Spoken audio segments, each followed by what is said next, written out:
Paskong Pasko pero naawi sa horror ride ang pagkadiskaril ng isang atraksyon sa isang peryahan sa Pangasinan. 12 ang sugatan, nakatutok si Jasmine Gabriel Galvan ng GMA Regional TV. Masaya at kita nag-e-enjoy ang mga sakay ng amusement ride na ito sa San Jacinto, Pangasinan. Pero makalipas ang ilang sandali, nabalot sila ng takot at pangamba nang masira at bumigay ang amusement ride. Makikitang nakahiga na sa sahigang ilang sakay. Rumisponde agad ang mga pulis. Kasunod ang ambulansya na nagsakay sa mga nasugatan sa insidente. Sa investigasyon ng pulisya, 30 ang sakay ng amusement ride.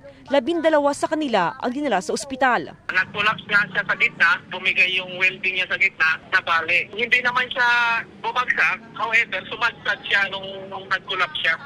Isa sa mga sakay ng nasirang amusement ride ang 19 anyos na si Lisa, hindi tunay na pangalan. Trabahadora siya sa mismong peryahan.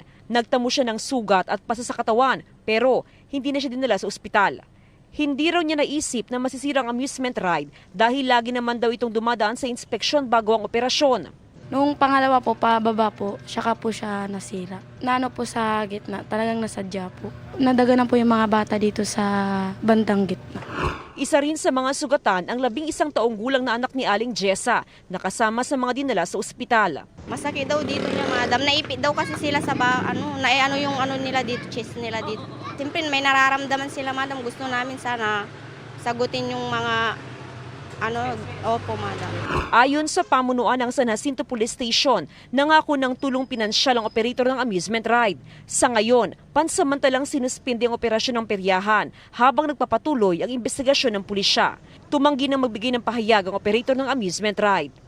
Mula sa GMA Regional TV, Jasmine Gabriel Galvan, nakatutok 24 oras.